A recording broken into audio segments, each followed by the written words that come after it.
Hello everyone and welcome to Unheard Voices channel. My name is Clara Kimadi and this is Unheard Voices channel.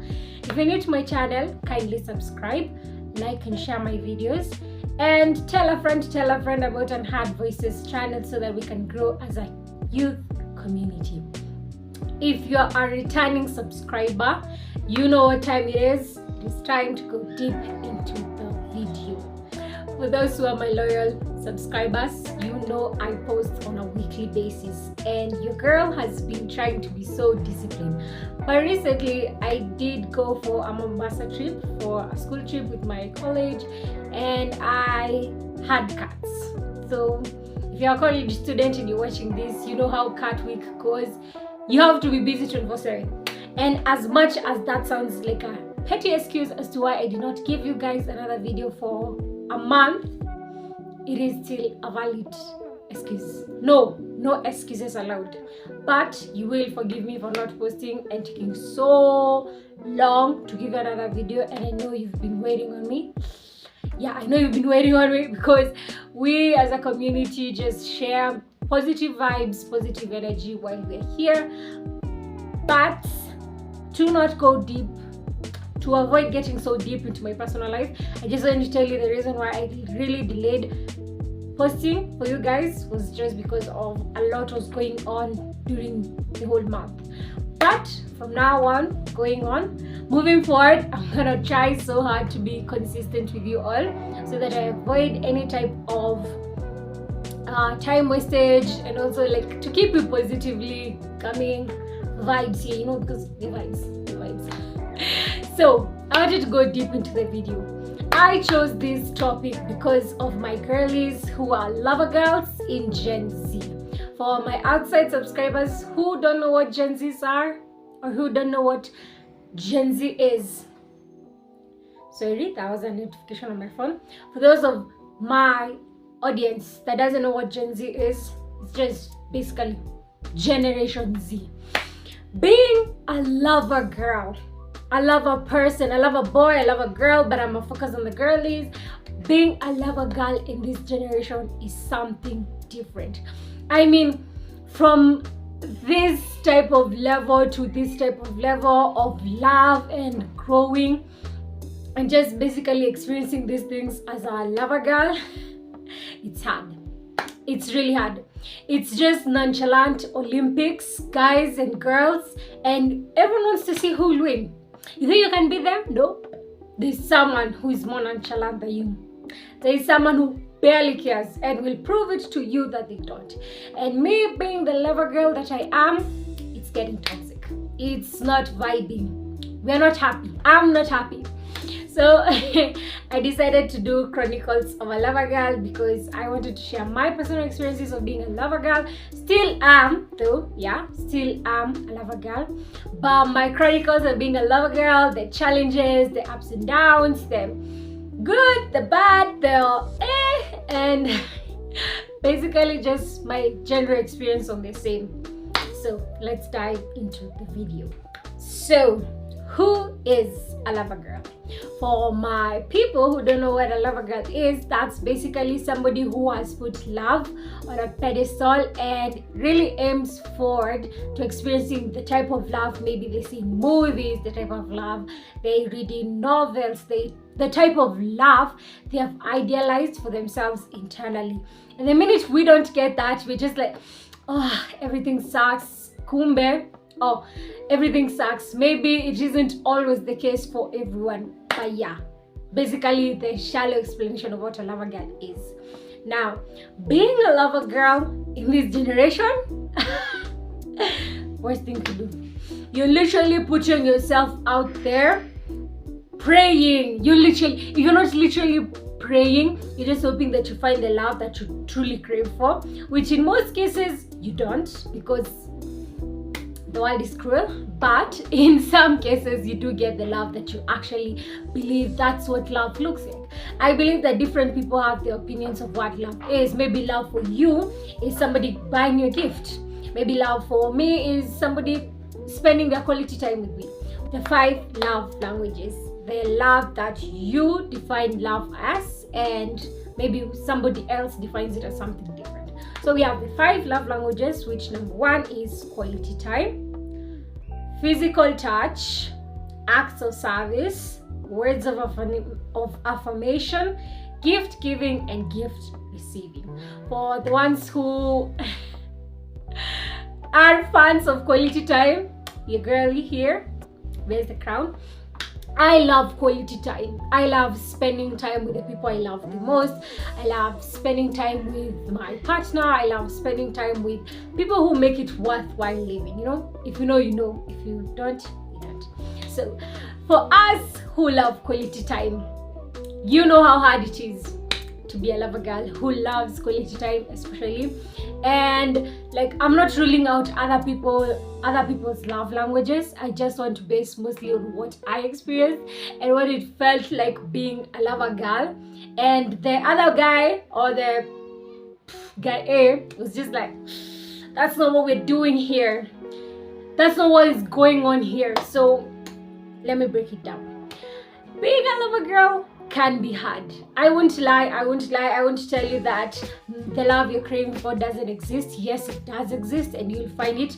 But before you get to where you have to be, you go through these levels of pain, rejection, hurt, just a lot before you get to where you want to go. But trust me, eventually you will get the love you want. But until then, stay safe. No, really, stay safe, because the streets of Nairobi, not for you. Trust me, babes. As a lover girl, the streets of Nairobi are not for you. Now, personally, I'm gonna share my experience on being a lover girl, and I have said that for the last 10 minutes, and I haven't said it yet. But here's it: Chronicles of being a lover girl. I'll start with far back as primary. You know what it felt like being in primary school. Your hormones are kicking in, you're growing a pair of boobs. There were some of us who were matured really early. We did have a pair of boobs by the time we were in class 8. And at that time, the feelings were feeling. You were feeling all these different things for all these different guys, having crushes, having, you know what it was like just back then, simpler, happier times. So this time, I'm even laughing because what was that? I fell in love with a guy. Let me not use fell in love, but had a crush on this guy. And this guy, let's call him Glass. So I had a crush on Glass. And Glass was the typical bad boy with like tall, dark, every girl in class wanted him, and he was more nonchalant and unapproachable type of people. And your girlie decided, yeah, that's what I like, that's what I'm into, that's my type. So I gained courage after like 1 year of knowing each other, being shy, just constantly looking, the shying, the smiling, the drawing of maps, just looking down. Your girl decided, let me write for them a love letter. So I took my time. Vocabulary, more vocabularies. Threw them in that letter. Threw them in that love letter. Hey, they're killing me. Anyways, I wrote that letter. Because I was afraid, I told my friend, Orange, please take this to Glass so that he can read it, and then if he's feeling me back, maybe it could be that power couple beer thing. That was what was going on in my head. Delulus. Is that what happened? No.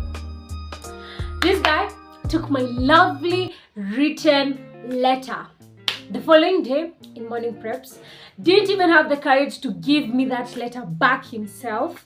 Akaipitisha kwa class. He's like, yeah, give it to Claire until it reaches me. So like when I'm about to read it, the guy next to me, my seatmate, is like, just taps me on the shoulder and he's like, sorry. So I'm like, damn, like, did someone die? What's written on the letter? At the back of my note, this guy clearly writes, I will never love you. I have never loved you, and I will never love you. Mind you, I was like 13 at the time.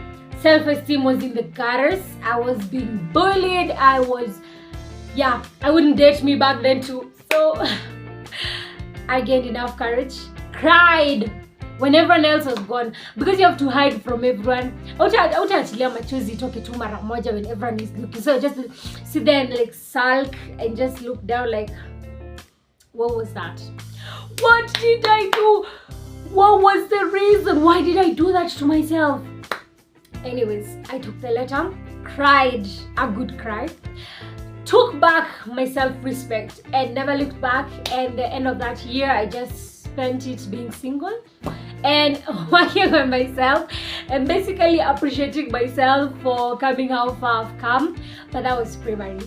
That was the first ever rejection I can say, like really hit home, because I was like, you know, when you're, as a lover girl, you have the Lulus, one, and then you like, you in your heart, in your soul, in your mind, you tell yourself, this guy is feeling you, this guy in this whole planet is feeling you, and he loves you, and he will put literally everything above anything to be with you, right? And in reality, that is not always the case. That is just one. The other one was in high school. In high school, I went through a lot. For those of us who don't know, like, for those of us who are lucky enough to experience, like, have like a very nice high school experience, thank God. I swear, thank God. Because some of us, our experiences were so harsh, so tough, full of bitterness, full of like a lot of shady, traumatic things just happened in high school for me. And even up to date, it's really something I find really hard talking about, because the 4 years seemed like 6. They were long. I'm sorry, I keep getting interrupted. They were long and hard and just full of a lot. And if you're in high school right now and you might be going through these challenges that I talk about in my videos and you don't know where to start, please just DM me in my Instagram, in my TikTok. My Instagram handle is Kimathi Claire Wanjera, at Kimathi Claire Wanjera, Kimathi_Claire_Wanjera. Yes, I am old fashioned, I use my full names, so what? And in my TikTok too, follow. I do post there occasionally, but yes, follow my TikTok is also Claire, all small letters, _Wanjera, all small letters. So you can go do that. And for those who are in high school and are viewing my videos and you are going through all these different challenges and you don't know where to start, just DM me. We'll talk. I'll be your big sister in college. We'll give each other advice, and I'll try my best to help you find the necessary resources. And if that's too hard or challenging or you're not able to do that right now, I just advise you to pray. Honestly, prayer works. God, I am a Christian. I'm a firm believer in my faith, and I do believe that God actually works. Pray and consult a counselor. Just be open with people, because I feel like this is gonna be a whole new topic, but yes, we will pause a bit for these people to listen. In high school, people go through a lot and they don't say. They just go through, like, you're just going through the system and you're not saying anything about it, but you know you're going through a lot. This is for those kids who are hurting, who are hurt, who are still in the pain and don't know where to start. Find the necessary resources, which is going to a counselor, a therapist, talking to your parents if you have any, or your guardians, and also reaching out to people who actually care about you. Honestly, talking and being open with other people, it's very nice. So that was that. But yeah, as I was saying, that you just have to find other resources. That was on the people who might be struggling in high school or college or just the school systems. It's nice to talk to someone, okay? Yeah. And if you have a story of being a lover girl and it's good or bad, just tell me your experiences in the comments. I'll be sure to read them and probably mention them in the next video that I'll be doing. I feel like this also should be having a part 2 and 3, because the stories get worse. If not, please, I'll serve you in this one. So my second experience of being heartbroken or just not getting what I really want as a lover girl was in high school.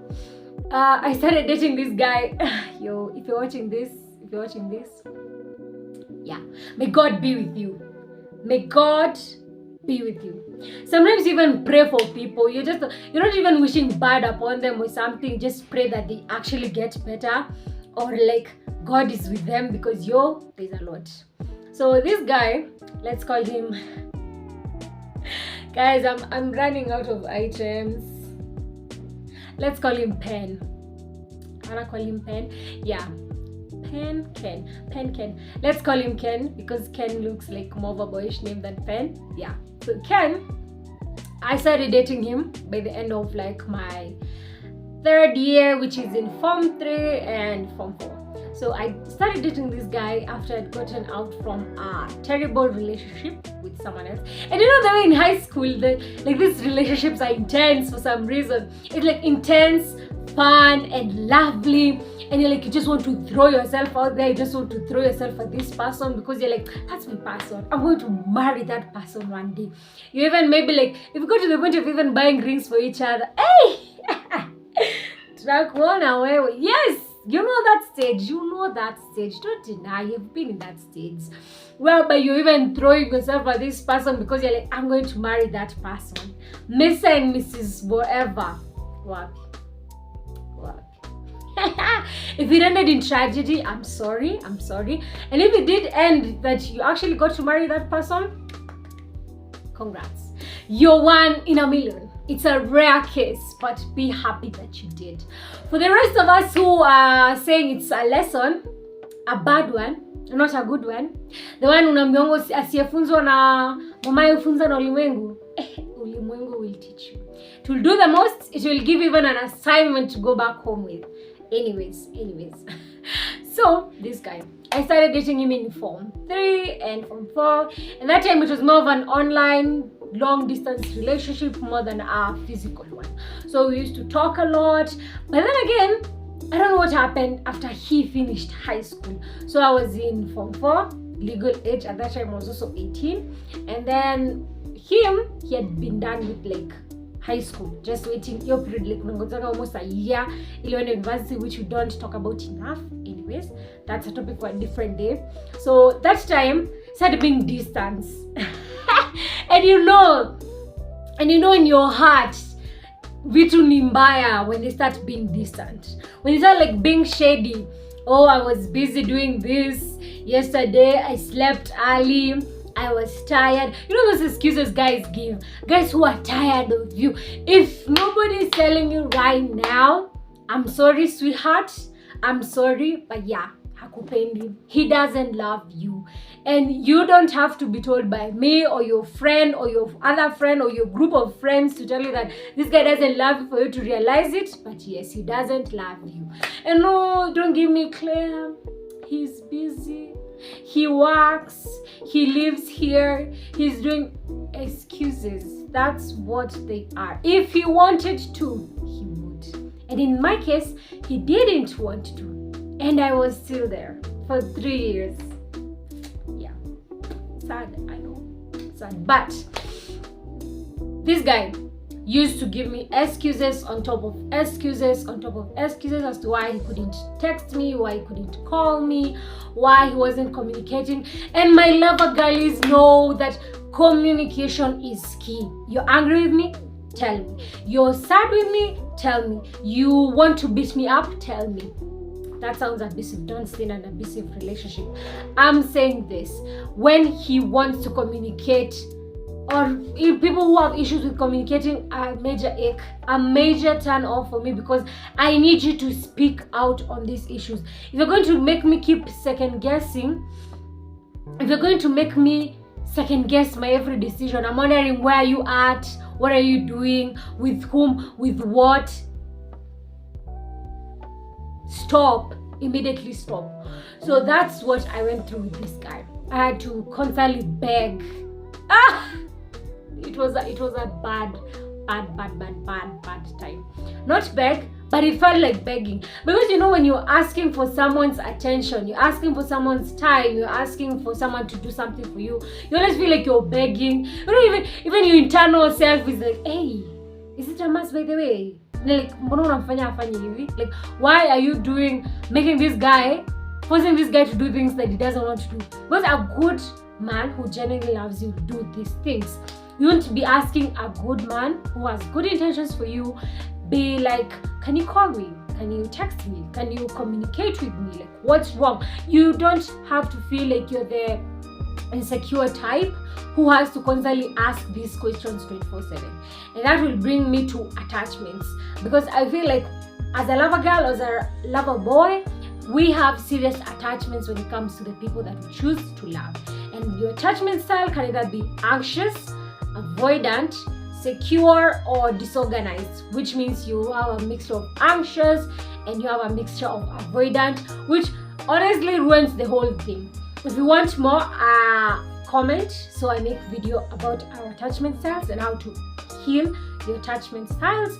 But until then, that's all I'll mention for now.